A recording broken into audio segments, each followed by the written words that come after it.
कि जब कमली वाले पर कोई अनाप शनाप बकता है तो कोई नहीं बोलता।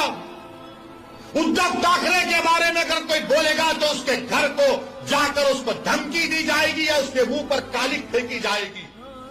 शरद पवार पर कोई बोलेगा तो थप्पड़ मारा जाएगा। शरद पवार के बारे में कोई लिखेगा तो उस एक्ट्रेस को जेल में डाल दिया गया।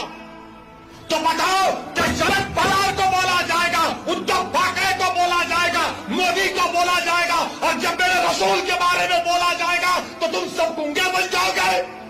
दोस्तों, फिर से हमारे मुल्क भारत में एक बदबख्त ने हमारे प्यारे नबी सल्लल्लाहु अलैहि वसल्लम की शान में गुस्ताखी की है। अम्मा आयशा रज़ी अल्लाह तआला अन्हा की शान में गुस्ताखी की है।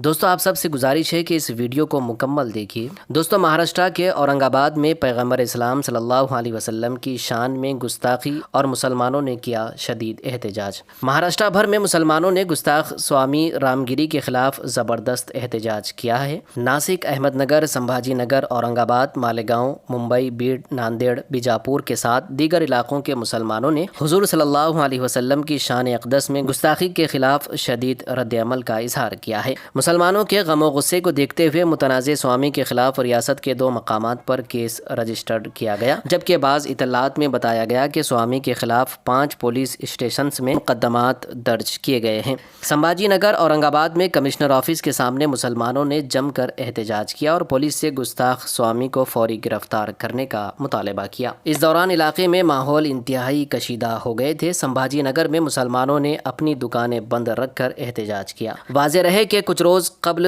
गुस्ताख स्वामी रामगिरी महाराज ने एक प्रोग्राम में तकरीर करते हुए पैगम्बर इस्लाम सल्लल्लाहु अलैहि वसल्लम की शान अक़दस में गुस्ताखी की थी। या मोहम्मद पैगंबराचं जीवनचरित्र जर तुम्ही पाहिलं, या मोहम्मद पैगंबराने वयाच्या 50व्या वर्षी एका 6 वर्षाच्या मुलीशी लग्न केलेलं आहे। कि मुसलमान पूरी दुनिया में हर चीज बर्दाश्त कर सकता है, लेकिन अपने नबी करीम सल्लल्लाहु अलैहि वसल्लम, prophet Mohammed peace be upon him, इनके ताल्लुक से किसी भी तरह की गुस्ताखी बर्दाश्त नहीं कर सकता है। और बार बार ये बातें सामने आ रही है, जिस खुले तौर के ऊपर ये जो अपने आप को महान महात्मा और गुरु कह रहे हैं, उन्होंने अपने प्रवचन के दौरान ये नहीं कहा कि उनके धर्म के अंदर क्या अच्छा है, बल्कि मुसलमानों का इस्लाम किस तरीके से खराब है करके ये प्रवचन वो दे रहे थे, जो उनका काम नहीं है। आप अपनी अच्छाइयां बताइएगा। इस मुल्क की खूबसूरती यही है कि इतने सारे जाति, धर्म और मजहब के लोग रहते हैं। हमने कभी आपके धर्म के बारे में बोला नहीं है। मौलाना साहब ने कहा कि कोई एक ऐसा वाकया बता दे कि जहां पर हमारे किसी मौलाना ने, कभी हमारे उलमाए दीन ने किसी दूसरे मजहब के बारे में इस तरह की घटिया और घिनौनी बात कही है। हमने पुलिस कमिश्नर साहब को पूरे वाक़े से आगाह कराया और उनको ये बताया कि पूरे हिंदुस्तान के मुसलमानों के अंदर इस बात को लेकर नाराजगी है और गुस्सा है। ऐसे हालात के अंदर ये पुलिस की, सरकार की, प्रशासन की जिम्मेदारी होती है कि वो जो भी दोषी आदमी है उसके ऊपर कार्रवाई होनी चाहिए। हमने एग्जाम्पल दिया मौलाना सलमान अजहरी साहब का कि जब उन्होंने कोई बयान दिया तो उनके खिलाफ पूरे हिंदुस्तान के अंदर है तो कितने सारे FIRs रजिस्टर हुए, और आज भी मौलाना साहब जेल में बंद है। तो इन्हें क्यों छूट दी जा रही है? क्या इन्हें ये बोलकर किया जा रहा है कि नहीं आप कुछ भी बोलिएगा, हम आपको हाथ नहीं लगाएंगे करके? तो हमने साफ कहा है इसका कोई अंत नहीं होगा, इसका कोई एंड नहीं होगा। अगर इस मुल्क की खूबसूरती को अगर बरकरार रखना है तो ऐसे जो समाज के अंदर टेढ़ और दरारें और दीवारें पैदा करने का काम कर रहे हैं उनके खिलाफ कार्रवाई होनी चाहिए। अब आप एक बात समझ लीजिएगा, आज जुम्मे का दिन है। आज 3 अलग अलग शहरों के अंदर, नासिक में हिंदू सकल समाज की तरफ से मोर्चा निकाला जा रहा है, नमाज के वक्त निकाला जा रहा है। इजाजत कौन दे रहा है? नंदुरबार के अंदर है तो आज जुमे के दिन नमाज के वक्त में आंदोलन किया जा रहा है। अमरावती के अंदर किया जा रहा है। तो ये इजाजत कौन दे रहा है कि जुमे के दिन इस तरह के मामले को? हमने बांग्लादेश में अगर हिंदुओं पर अत्याचार हो रहा है तो ये बात समझ लेना कि वहां पर मुसलमानों के ऊपर भी अत्याचार हो रहा है। हमने दोनों ही हिंदुओं के ऊपर और मुसलमानों के ऊपर जो अत्याचार हो रहा है हमने उसकी निंदा की है। हमने उसको खत्म होना चाहिए, इसकी हमने कई जोर तरीके से हमने ये आवाज उठाई है। लेकिन वहां पे हो रहा है इसलिए अब नासिक के अंदर दुकानें बंद करवाओ, आप जबरदस्ती वहां पे है तो इस तरह का माहौल तैयार कर रहे हैं, तो हम समझते हैं ये एक सोची समझी साजिश का एक हिस्सा है, एक षड्यंत्र है। और हम तमाम नौजवानों से ये अपील करना चाहेंगे, खास तौर से आपका गुस्सा जायज है, हम इस मुद्दे के ऊपर किसी तरह का कोई कॉम्प्रोमाइज बर्दाश्त नहीं करेंगे। दुनिया का मुसलमान नहीं बर्दाश्त कर सकता है अपने नबी के खिलाफ, लेकिन कहीं ऐसा ना हो जाए कि हम उनकी साजिशों का शिकार हो जाएं। वो साजिश रच इसीलिए रहे हैं कि आप सड़कों के ऊपर आए, आपने कहीं ना कहीं से आप शुरुआत करें। तो मैं तमाम नौजवानों से अपील करना चाहूंगा कि आपके गुस्से को काबू में रखते हुए हमारे उलमाए दीन जो भी हमें फैसला देंगे हम उसको कबूल करेंगे, उसको मानेंगे, इनका जो भी फैसला होगा और इनकी रहनुमाई के अंदर हमें आगे जो भी करना है हम करेंगे। एक बात तो साफ है कि भारतीय मुसलमान हो या विश्व का कोई भी मुसलमान हमारे हुजूर मोहम्मद सल्लल्लाहु अलैहि वसल्लम की शान में गुस्ताखी किसी भी तरह से बर्दाश्त नहीं करेगा। ये गुस्ताखी बर्दाश्त के काबिल नहीं है। आप हमारे prophet Mohammed peace be upon him के बारे में इस तरह के अल्फाज इस्तेमाल करने वाले होते कौन है आप?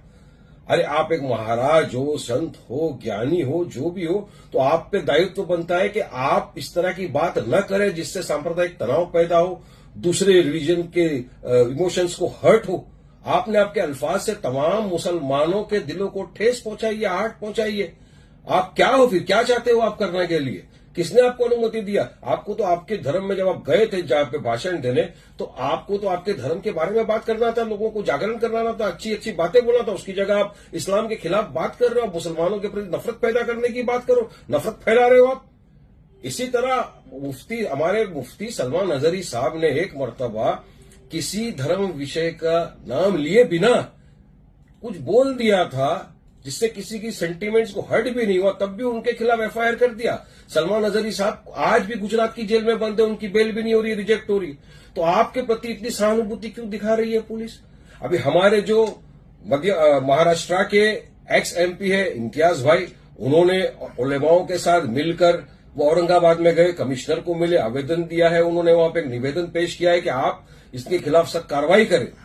हम तो ये नहीं चाहते कि वायलेंस हो, मगर लोगों को रस्ते में प्रोटेस्ट करने का संवैधानिक अधिकार है, पीसफुल प्रोटेस्ट करने का संवैधानिक अधिकार है। और मैं तो अपनी जानिब से तमाम को गुजारिश करता हूं कि वायलेंस न करिए। वायलेंस इस चीज का हल नहीं है। आप पीसफुली प्रोटेस्ट करिए और कायदा कानून का पालन करिए, संविधान के दायरे में रहकर अपनी बात रखिए। और पुलिस प्रशासन से मेरा खास तौर से निवेदन है कि आप सख्त कार्रवाई करें। सिर्फ एक जगह एफआईआर कर दिया उससे कुछ नहीं होना है, उनको उठा के जेल में डालिए आप।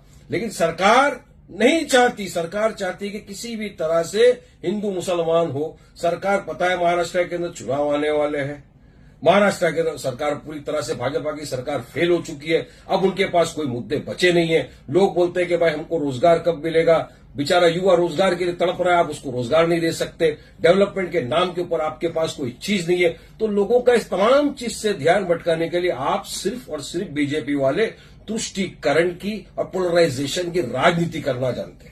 ये यही करना चाहते हैं। ये चाहते हैं कि इस तरह के भड़काऊ भाषण दिए जाए, मुसलमान रस्ते पे आए, फिर आपकी गोली का निशान तो मुसलमान का सीना ही बनेगा ना।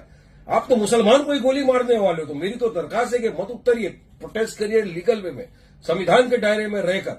और इनकी शरारत देखिए कैसी होती है। आज महाराष्ट्र के अंदर काफी जगहों के ऊपर हिंदू संकल्प नाम से लोगों ने सभाएं रखी, मोर्चाएं निकल। अब इनको पता है कि जुम्मा का दिन नमाज के वक्त ही आप इजाजत दोगे। आप चाहते हो कि किसी न किसी तरह आग भड़के, लोगों के अंदर नफरत पैदा हो, अराजकता हो, और आप अपना काम कराते हो और अपनी सियासत को चौंकाना है आपको। मगर देश की जनता समझ गई है भाजपा की अब ये पोलराइजेशन की, तुष्टीकरण की राजनीति नहीं चलेगी। लोग थक गए हैं आप लोगों की इस बात से। मेरा आखिरी में बस सिर्फ इतना बोलना है पुलिस प्रशासन से कि आप इस तरह का एफआईआर नहीं, हर जगह एफआईआर होना चाहिए उनके खिलाफ और उनको अंदर डालना चाहिए जेल में। तब एक मैसेज जाएगा कि जो भी इस तरह के भड़काऊ भाषण देगा, हिंदू मुसलमान कराने की बात करेगा या किसी के धर्म को ठेस पहुंचाने की बात करेगा, तो प्रशासन सख्त कार्रवाई करेगी, जैसा आपने सलमान अजहरी के खिलाफ बिना कुछ किया है। तो इनके खिलाफ उससे ज्यादा कड़क कार्रवाई होनी चाहिए। ये मेरी सरकार से निवेदन है।